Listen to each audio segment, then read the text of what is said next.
সকাল সকাল ভিডিও নিয়ে আবার চলে এলাম। এই যে চোখ মুখের অবস্থা, চুলের অবস্থা ভীষণ করুণ।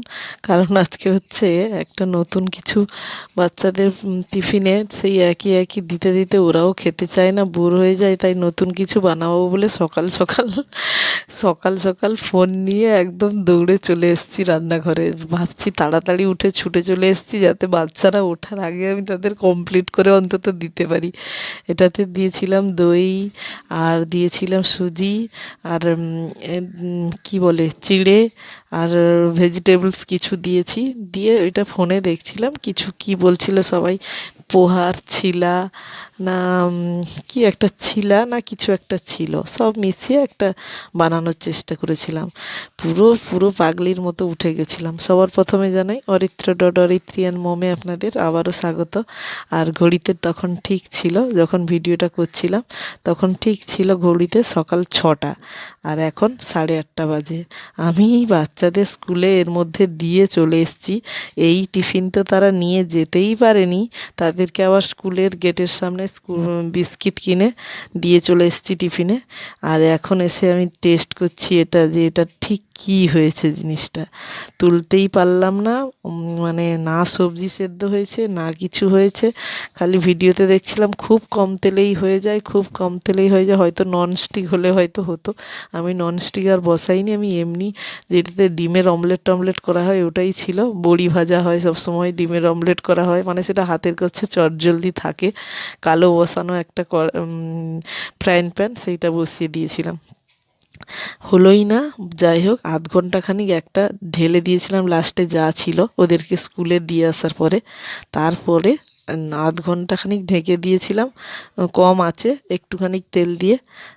তারপরে এইটা একটা হলো লাস্টে। তাও আবার এক হাতে তুলতে পারছি না, ফোনটাকে সাইডে রেখে তারপরে তোলার চেষ্টা করলাম। মানে যা সকাল থেকে যুদ্ধ করলাম, আলটিমেট তার রেজাল্ট ছিল পুরো জিরো, জিরো, বিগ জিরো ছিল। যাই হোক, অনেক চেষ্টার পরে এই লাস্টের এইটা একটা ছিলা পুরো বড় করে বানিয়ে দিয়েছি। যাদের জন্য বানালাম খেতেই পেলো না ওরা। আর একটা বানাতে যদি এত সময় লাগে তাহলে সকালে ব্রেকফাস্টে কি করে দেব? বা এটা হয়তো অনেকটা ট্রেনিংয়ের ব্যাপার আছে, অনেকটা প্র্যাকটিস করলে হয়তো সুন্দর একটা হবে। যাই হোক, আমি একে নমস্কার করে নিয়েছি। আমি বললাম এটা আর আমি দেবো না, তার থেকে এমনি চিড়া দুধ মাখিয়ে কলা মাখিয়ে খাইয়ে দেবো, আমি এটা আর ট্রাই করবো না। ওদের যা কিছু ট্রাই করে দিই তো খাই না, প্রতিদিন ঘুরিয়ে নিয়ে আসে। আমি ভাবছি হয়তো কোনো একটা দিলে এটা ভালো লাগবে। যাই হোক, এটা হয়তো সাউথ ইন্ডিয়ান ডিশ হবে হয়তো। অনেক সকাল থেকে তো সেই রান্নাঘরেই ঢুকে আছি। আমার যাকে বলছিলাম আমি আজকে সেই সকাল 6টা থেকেই দেখছি আমি রান্নাঘরেই ঢুকে আছি। অনেক যুদ্ধ করার পরে তো সেটা কিছু হলো না, আবার এখন রান্না বসিয়ে দিয়েছি। কারণ জায়ের তো কোমরের ব্যথা, আর এই জন্য আহ, রান্না বসিয়ে দিয়েছি। আর এখানে ছেলেমেয়ের বাবা তো মাত্র মাঝখানে একটা দিন বাকি, তারপরেই তার কাজের দিকে পাড়ি দিয়ে দেবে আবার কয়েক মাসের জন্য। আর ও আনতে গেল বাচ্চাদের, বলল গিজার অন করে দিয়ে যাচ্ছি, ওরা এলে স্নান করে নেবে। শ্বশুরমশাই আর ছেলেমেয়ের বাবা গেল। আর আমি যেহেতু রান্না করছি, রান্না করতে করতে অন্যমনস্ক হয়ে কী যে মাছটা তেলের মধ্যে ছেড়ে দিলাম, এই যে পুরো হাতের অবস্থা খারাপ, এতটাই জ্বালা ধরছে যে আর কি বলবো।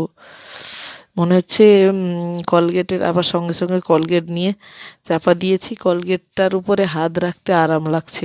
আবার গ্যাসের কাছে হাতটা নিয়ে আসতে যেন আবার জ্বালা জ্বালা করছে, এরকম একটা ব্যাপার। এই যে সব যুদ্ধের পরে আজকে কি তরকারি হয়েছে বলে দিচ্ছি। এটা হলো চুনো মাছের চচ্চড়ি।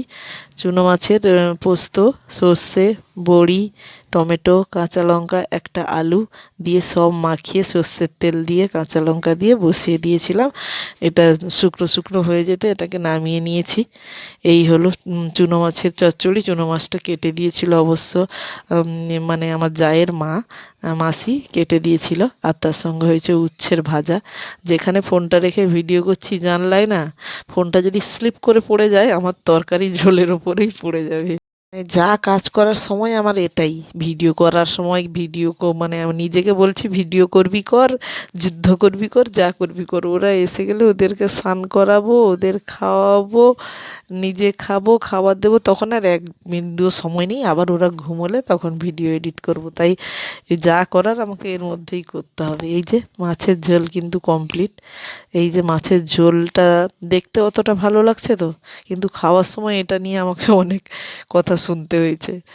সেদিনের ব্যাপারটা আমার মনে পড়লো এই মুহূর্তে বলে আমি বলে দিলাম যে পুরো জলের মতো, মানে বাড়িতে ভালো রান্না করলেও দোষ হয়ে যায়, খারাপ রান্না করলেও দোষ হয়ে যায়। এটা হয়তো হয়, সব ঘরেই টুকটাক হয়।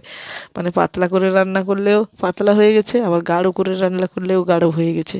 তাহলে মানুষ করবেটা কি, এরকম একটা ব্যাপার আর কি। রান্না বান্না নিয়ে তো টুকটাক এগুলো চলতেই থাকে প্রত্যেকটা ঘরের।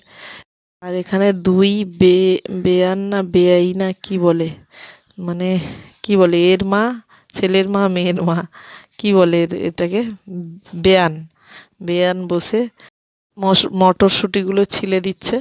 এই মটরশুঁটি না ছিলে পুরো এক বস্তা ফ্রিজের মধ্যে চাপ হয়ে যায়, তাই বসে বসে ছিলে দিচ্ছে। আর আমার শাশুড়ি মা বলছে খালি এ ভিডিওই করে। আমি ভিডিও করা নিয়ে সারাক্ষণ সবার কাছে বকা খাই। আমি কাজ করব স্পিডে, ভিডিও টুকটাক মাঝখানে করতে এলেও বকা খাবো যে ভিডিও করে। আমি যদি এই ভিডিও করে মুঠো মুঠো টাকা ইনকাম করতাম তখন দেখতেন কেউ কিছুই বলতে না, চুপচাপ থাকতো। এই যে টাকা পাই না বলে, যার জীবনে টাকা ইনকাম করে না বলে তোমার কোনো মূল্য নেই। এই হাত দুটোকে যেভাবে উপরে তুলে বসে আছি, এখন মনে হচ্ছে আমাকে ঠিক কুকুরগুলো যেরকম তাদের মালিকের কাছে বসে থাকে ওই রকম লাগছে না? এখানেই শেষ করলাম ভিডিওটা।